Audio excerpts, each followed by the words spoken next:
وہ ڈر گئے. انہوں نے کہا کہ ماں بھلا بندہ بھی کوئی اللہ سے ناراض ہوتا ہے؟ کون ہے وہ؟ کس کی مجال ہے، کس کی جرت ہے کہ وہ اللہ سے ناراض ہے؟ انہوں نے کہا لاکھوں بندے ہیں. کہا کیسے؟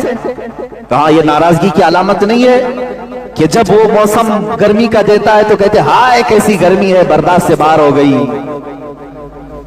جبکہ وہ مولا کہہ رہا ہے میں کسی کو اس کی طاقت سے زیادہ کوئی چیز ڈالتا نہیں. اگر تم اس کی یہ تمام قدرت سے راضی ہوتے تو اس کے موسموں کی شکایت نہیں کرتے. ایک بزرگ چلتے پھرتے راستے میں انہوں نے صرف اتنا کہہ دیا تھا، بارش آ رہی تھی، ارے یہ کیسے بے موسم کی بارش آئی؟ کبھی ہوتا ہے گرمیوں کے دنوں میں بارش آئی. غیب سے انہیں ندا آئی، کیا ہے بندے، کیا اب تو فیصلہ کرے گا کہ بارش کب ہونا چاہیے اور کب نہیں ہونا چاہیے؟ وہ اتنا روئے کہ تقریباً 40 سال تک انہوں نے اپنا چہرہ آسمان کی طرف نہیں کیا. حقیقت میں میرے عزیزو آج اللہ کی رضا ہم چاہ تو رہے ہیں، لیکن کبھی ہم نے یہ سوچا میں بھی اس کے ہر چیز سے راضی ہوں؟ وہ بندہ راضی ہے جو اس کی دی ہوئے انعامات پر بھی خوش ہے اور اس کے دی ہوئے مصیبتوں پر بھی خوش ہے. لیکن یہاں ہوتا نہیں ہے، بندہ مصیبتوں پر ناشکری کرتا ہے اور انعامات پر اسے بھول جاتا ہے. انعامات ملتے ہیں، خوشیاں آتی ہیں، کہتا میں نے کمایا میں نے کمایا. کبھی یہ نہیں کہتا ھذا من فضل ربی، یہ میرے رب کے فضل سے ہے.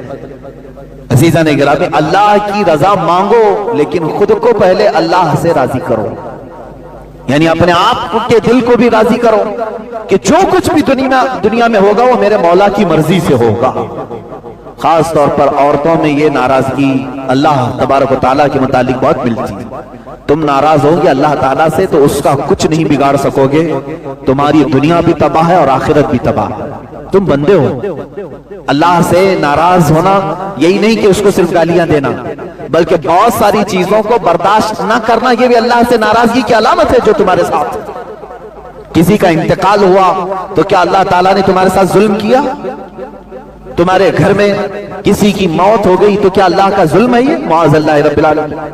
لیکن کچھ لوگوں کی زبانوں سے یہ جملے نکل جاتے ہیں، کم سے کم اس گھر پر تو رحم کرنا چاہیے تھا، اس گھر پر تو رحم کرنا چاہیے.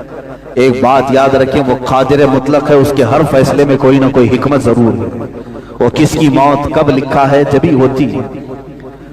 یہاں تک کہ فرشتوں میں سے بھی مقرب فرشتوں کو بھی یہ اختیار نہیں ہے کہ اس کے دیے ہوئے وقت سے ایک آن پہلے یا بعد کو ٹال سکیں یا پہل کر سکیں. وہ اللہ رب العزت کی حکمتوں میں سے. بندے مومن کو یہ چاہیے کہ ہر کام پر اس سے راضی رہے، اس کے بعد اس کی رضا کا سوال کرے. بات صحیح ہے؟ پہلے خود راضی ہو اللہ کے ہر حکمت سے اور اس کے بعد سوال کرے اللہ تو بھی مجھ سے راضی ہو جا، تب بات دونوں برابر کہلائے گی. تم تو ناراض ہو اس سے، تم اس کے بہت سارے کاموں سے اپنی رضا ظاہر نہیں کرتے ہو اور پھر اس سے دعا یہ کرتے ہو کہ اللہ تو مجھ سے راضی ہو جا. رب تبارک و تعالیٰ اگر یہ فرماتے کہ اے بندے کیا تو بھی راضی ہے اپنی زندگی میں؟ ہاں تو کہہ دو کہ زبان سے، لیکن عمل تمہاری شکایت کر رہا ہوگا.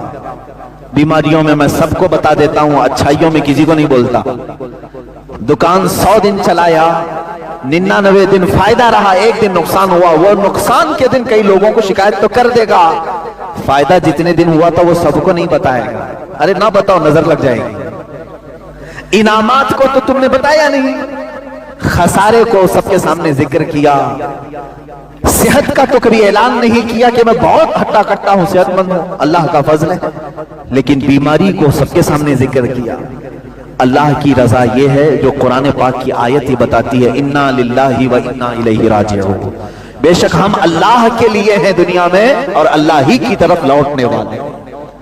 بیماری اس کی مرضی سے، صحت مندی اس کی مرضی سے، دولت اس کی مرضی سے، غربت اس کی مرضی سے، کرسی اس کی مرضی سے ملے،